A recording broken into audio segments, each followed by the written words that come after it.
റമദാൻ വിശേഷങ്ങൾ. തളങ്കര മാലിക് ദിനാർ ജുമാ മസ്ജിദ്. ഇന്ന് നോയമ്പ് തുറക്കാൻ ഞാൻ അവിടെ ആയിരുന്നു. പലതരം കളറിലുള്ള ഗ്ലാസുകൾ, സർവത്തുകൾ, ജ്യൂസ്, ഫ്രൂട്ട്സ്, കടി ഐറ്റംസ്. 150 സീറ്റിൻ്റെ ഉണ്ട്. 100-200 ആളുണ്ടാവല്ലേ? 500 ആളുണ്ടാവും. എല്ലാം നാട്ടുകാരാണോ അല്ലെങ്കിൽ എല്ലാ യാത്രക്കാരും എല്ലാവരും ഉണ്ടാവും. 6 മണിയാകുമ്പോൾ സെറ്റാക്കാൻ തുടങ്ങും. 5:30 മണിയാകുമ്പോൾ സെറ്റാക്കാൻ തുടങ്ങും. 5 മണിയാകുമ്പോൾ തുടങ്ങും. ഇനിയിപ്പോൾ കുറേ വർഷമായിട്ട് ഇവിടെ തന്നെ നമ്മൾ 10 വർഷമായിട്ട് നമ്മൾ തന്നെയാണ് അല്ലേ നോമ്പിനെല്ലാം സെറ്റാക്കല്.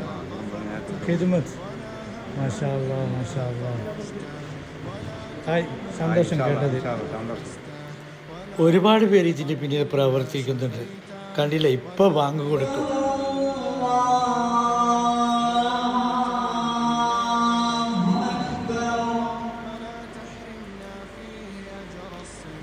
ശരിക്കും മക്ക മദീനയിലൊക്കെ എത്തിയതുപോലെയാണെന്നുള്ളത്. ആ ഒരു ഫീലിംഗ്, അത്രയ്ക്കും സമാധാനമാണ്.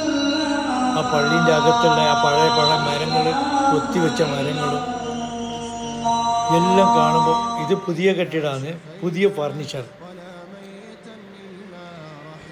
ഇപ്പോഴത്തെ പുതിയ ബിൽഡിങ്ങൾ, പഴയകാല കൊത്തി വെച്ചിട്ടുള്ള മരങ്ങളിലുണ്ട്. ഇത് മഖാം മാലിക് ദിനാർ റളിയല്ലാഹു അൻഹുവിൻ്റെ.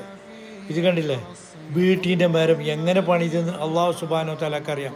ഇപ്പോഴത്തെ ആശാരിനെ കൊണ്ടൊന്നും പറ്റില്ല. അത്രക്കും നല്ല ഫീലിംഗാണ് അതിൻ്റെ അകത്ത് നിസ്കരിക്കാനും. എന്തോ ഒരു സമാധാനം.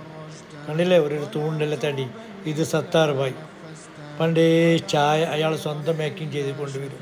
ഒരുപാട് പേര് ഞാൻ പറഞ്ഞില്ലേ ഇതിൻ്റെ പിന്നെ പ്രവർത്തിക്കുന്നുണ്ട്. എല്ലാവർക്കും